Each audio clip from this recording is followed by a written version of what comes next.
नमस्ते। आज के इस दिलचस्प विश्लेषण में हम एक ऐसे सफर पर निकलने वाले हैं जहां आस्था और विज्ञान बिल्कुल आमने सामने खड़े नजर आते हैं। हम प्राचीन भारतीय मंदिरों के कुछ ऐसे गहरे रहस्यों को खंगालेंगे जो आज भी हमारी तार्किक दुनिया को सीधे तौर पर चुनौती देते हैं। ये स्रोत सामग्री पर आधारित एक ऐसा एक्सप्लेनर है जो आपको सोचने पर मजबूर कर देगा। अब जरा इस बात पर गौर कीजिए, क्या मॉडर्न साइंस या हमारा लॉजिक इस बात को एक्सप्लेन कर सकता है कि दुनिया के सबसे जहरीले किंग कोबरा इंसानों के साथ एक ही घर में, मतलब उनके बिस्तरों पर शांति से कैसे सो सकते हैं, कोई डसने का डर नहीं? क्या फिजिक्स और लॉजिक की भी कोई लिमिट होती है जहां से सिर्फ अटूट विश्वास की शुरुआत होती है? आज हम इन्हीं सोर्सेस के आधार पर ऐसे ही माइंड ब्लोइंग तथ्यों की पड़ताल करने वाले हैं। तो चलिए सीधे पॉइंट पर आते हैं। आज हम इन खास विषयों को कवर करेंगे: मंदिरों के रहस्य, जीवित और बढ़ती मूर्तियां, प्रकृति के नियमों को चुनौती, ईश्वरीय क्रोध और श्राप, गुफाएं और तंत्र मंत्र, और अंत में देखेंगे कि तर्क की सीमाएं कहाँ खत्म होती हैं। शुरुआत करते हैं हमारे पहले भाग से, मंदिरों के रहस्य जो आस्था और विज्ञान दोनों के पार जाते हैं। और इसी में हमारा अगला टॉपिक है जीवित और बढ़ती मूर्तियां। वो मूर्तियां जो भक्तों के लिए सिर्फ पत्थर नहीं है। स्रोत सामग्री के मुताबिक कई मंदिरों में मूर्तियों को सिर्फ पत्थर का टुकड़ा नहीं माना जाता। लोग मानते हैं कि उनमें एक चेतना है, एक जान है। ढाकेश्वरी काली मंदिर की इस घटना को देखते हैं। 1947 के बंटवारे के दौरान जब ढाका में दंगे भड़के तो पुजारियों ने अपनी जान जोखिम में डालकर इस पुरानी मूर्ति को एक नॉर्मल से बक्से में छिपाया और हवाई जहाज के जरिए कलकत्ता के कुमारटुली ले आए। लेकिन असली मिस्ट्री तो अब शुरू होती है। कहा जाता है कि ये एक लिविंग आइडल यानी जीवित मूर्ति है। कई लोगों ने दावा किया है कि ये पलकें झपकाती है, मुस्कुराती है और अपनी जगह से हिलती भी है। सोचिए, सोर्स में एक घटना का जिक्र है जहां मूर्ति का झुकाव अचानक बदल गया था, और वो भी ठीक उसी दिन जब ढाका के मूल मंदिर पर हमला हुआ था। रोंगटे खड़े कर देने वाली बात है ना? अब 250 के इस आंकड़े पर गौर करते हैं। ये कोई रैंडम नंबर नहीं है।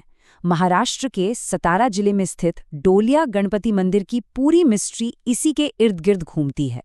यहाँ काले पत्थर की भगवान गणेश की एक विशाल मूर्ति है, करीब 10 फीट ऊंची और 8 फीट चौड़ी।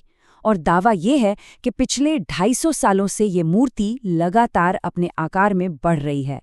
और ये जो दो अलग अलग नजरिए हैं, ये बहुत ही बेहतरीन तरीके से दिखाते हैं कि कैसे इस मुद्दे पर विज्ञान और आस्था के बीच एक तगड़ी डिबेट है। देखिए, जियोलॉजिस्ट का लॉजिक है कि ये शायद एक पोरस या छिद्रयुक्त पत्थर है जो हवा से नमी सोखता है और फैल जाता है। सुनने में लॉजिकल लगता है, लेकिन जो सवाल इस वैज्ञानिक तर्क को फेल कर देता है वो ये है कि अगर पत्थर सिर्फ नमी से फैल रहा है तो मूर्ति की ऊंचाई, चौड़ाई और पूरी बनावट इतने परफेक्ट और सुडौल तरीके से कैसे बढ़ सकती है? भक्तों के लिए ये नमी का खेल नहीं है, बल्कि सीधे सीधे ईश्वरीय चेतना का विस्तार है।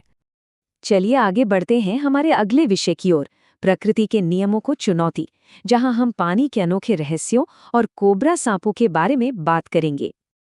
अब बिहार के जलेश्वर महादेव मंदिर का ये केस देखिए। यहाँ एक सरोवर के ठीक बीचों बीच एक शिवलिंग है जो हमेशा पानी में डूबा रहता है। बिना किसी मोटर या पंप के इसके नीचे से लगातार पानी निकलता रहता है। साइंस इसे आर्टेशियन वेल यानी भूमिगत झरना कहकर एक्सप्लेन करती है। लेकिन सबसे चौंकाने वाला फैक्ट ये है कि जब भयंकर सूखा पड़ता है और आसपास के सारे तालाब सूख जाते हैं, तब भी इस जलधारा का पानी कम नहीं होता। और जब भयानक बाढ़ आती है, तब भी पानी का लेवल 1 इंच नहीं बढ़ता। ये तो सीधे सीधे फिजिक्स के नियमों के खिलाफ है। इसीलिए स्थानीय लोगों का अटूट विश्वास है कि ये पाताल से निकलने वाली गंगा की पवित्र और ईश्वरी धारा है। लेकिन क्या आपने कभी सोचा है कि दुनिया के सबसे खतरनाक और जहरीले सांप इंसानों के साथ बिल्कुल पालतू जानवरों की तरह शांति से रह सकते हैं?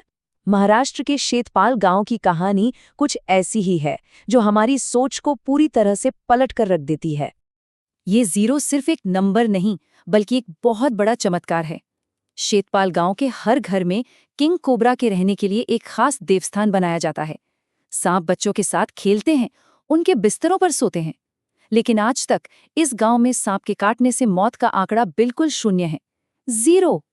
कुछ क्रिटिक्स कहते हैं कि शायद इनके जहर वाले दांत निकाल दिए जाते होंगे, लेकिन गांव वाले इसे बहुत बड़ा पाप मानते हैं। वो इन सांपों को नागराज का रूप मानकर पूजते हैं और उनका मानना है कि बस इसी कृपा के कारण उनका पूरा गांव सुरक्षित है। अब रुक करते हैं हमारे अगले हिस्से की तरफ, ईश्वरीय क्रोध और श्राप। देखते हैं कि जब देवी देवता क्रोधित होते हैं तो उसके क्या परिणाम होते हैं। पुष्कर का ब्रह्मा मंदिर पूरी दुनिया में सृष्टि के रचयिता का इकलौता प्रसिद्ध मंदिर है। ऐसा क्यों? इस एक कथन पर ध्यान दीजिए। तुम्हें कभी वो पूजा और सम्मान नहीं मिलेगा जिसकी तुम कामना करते हो। सोर्स के मुताबिक यज्ञ के समय जब देवी सावित्री समय पर नहीं पहुंच पाई तो ब्रह्मा जी ने गायत्री नाम की एक कन्या से विवाह कर लिया था। जब देवी सावित्री वहां पहुंची तो उन्होंने अपमान से क्रोधित होकर ब्रह्मा जी को ये भयानक श्राप दिया था कि पुष्कर को छोड़कर पूरी धरती पर उनकी कहीं पूजा नहीं होगी। देवी सावित्री का मंदिर आज भी वहां से कुछ दूरी पर एक ऊंची पहाड़ी पर स्थित है।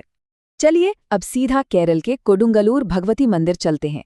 ये मंदिर देवी काली के रौद्र रूप भद्रकाली को समर्पित है। यहाँ की कहानी भी क्रोध को शांत करने से जुड़ी है। माना जाता है कि कन्नगी नाम की महिला, जिनके पति को धोखे से मार दिया गया था, उनके क्रोध की ज्वाला से पूरा मदुरई शहर जलकर खाक हो गया था। देवी के उसी प्रचंड क्रोध को शांत करने के लिए यहाँ एक बेहद असामान्य परंपरा निभाई जाती है। दिलचस्प बात यह है कि यहाँ होने वाला भरनी उत्सव किसी भी नॉर्मल पूजा से बिल्कुल अलग है। हजारों भक्त लाल धोती पहने, हाथों में चमकती तलवारें लिए मंदिर की परिक्रमा करते हैं। वो देवी को जोर जोर से अपशब्द कहते हैं, गालियों वाले गीत गाते हैं और तो और अपनी ही तलवारों से खुद के सिर पर वार करके खून तक बहाते हैं। सोर्स बताता है कि कन्नगी ने राजा को जो गालियां दी थीं, वही गालियां देवी को सुनाकर उनका गुस्सा शांत किया जाता है। ये गहरी आस्था और एक अकल्पनीय परंपरा का ऐसा मेल है जो सच में अचंभित कर देता है। आइए अब हम जमीन के नीचे थोड़ा और गहराई में चलते हैं। हमारा अगला भाग है गुफाएं और तंत्र मंत्र, यानी एक अंधेरी दुनिया का सफर। देवभूमि उत्तराखंड में पाताल भुवनेश्वर नाम की एक रहस्यमयी जगह है। ये कोई आम मंदिर नहीं है, ये 90 फीट गहरी एक प्राकृतिक गुफा है। जरा इमेजिन कीजिए, लोहे की जंजीरों को पकड़कर घुप अंधेरे में 90 फीट नीचे उतरना। ये वाकई दिल दहला देता है। लेकिन इसमें सबसे चौंकाने वाली बात क्या है? प्राचीन स्कंद पुराण में इस गुफा और इसके अंदर मौजूद आकृतियों का इतना सटीक और डिटेल में वर्णन किया गया है कि दिमाग चकरा जाता है। आखिर हजारों साल पहले बिना किसी आधुनिक तकनीक के इतनी खतरनाक गहराई में जाकर किसने ये सब देखा और लिखा होगा?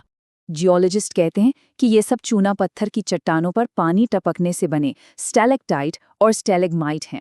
सिंपल साइंस है, लेकिन पुराणों की मान्यता बिल्कुल अलग है। उनके अनुसार यहाँ 4 पत्थर हैं जो हमारे 4 युगों सतयुग, त्रेता, द्वापर और कलयुग के प्रतीक हैं। और सबसे हैरानी की बात यह है कि कलयुग वाला पत्थर लगातार ऊपर की तरफ बढ़ रहा है। कहा जाता है कि जिस दिन ये पत्थर गुफा की छत को छू लेगा, इसी कड़ी में पुणे के वैतालेश्वर मंदिर का नाम भी आता है। यहाँ भगवान शिव के गण की पूजा होती है, जिसे भूतों और प्रेतों का राजा माना जाता है, यानी वेताल। यहाँ कोई मूर्ति नहीं है, बस सिंदूर से पुता हुआ एक बड़ा सा पत्थर है जिसे मुख्य देवता माना जाता है। यहाँ सात्विक पूजा के बजाय उग्र और तामसिक रिचुअल्स किए जाते हैं। सोर्स के अनुसार अमावस्या की रातों में यहाँ तांत्रिक और अघोरी साधना करते हैं। जो लोग काले जादू या प्रेत बाधा से परेशान होते हैं, उनके लिए ये जगह आखिरी उम्मीद मानी जाती है। ऐसा लगता है जैसे ये मंदिर एक अनदेखी दुनिया का दरवाजा हो।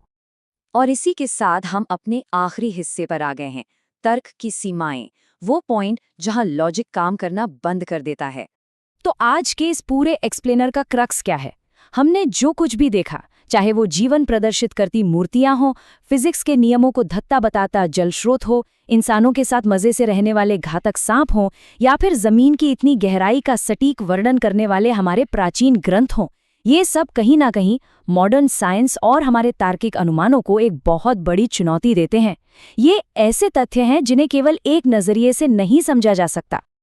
अंत में ये पूरी स्रोत सामग्री हमें इस एक बहुत ही गहरे सवाल के साथ छोड़ जाती है। क्या इस ब्रह्मांड में कुछ रहस्य ऐसे हैं जो जानबूझकर हमारी समझ से बाहर रखे गए हैं? और क्या ये ज्यादा बेहतर नहीं है कि कुछ चीजों को अनसुलझाई रहने दिया जाए, ताकि उस अनजानी शक्ति के प्रति हमारा अचरज और हमारी आस्था हमेशा जीवित रहे? इस दिलचस्प विश्लेषण में हमारे साथ जुड़ने के लिए बहुत बहुत धन्यवाद। मिलते हैं अगली बार कुछ और रहस्यों को गहराई से समझने के लिए।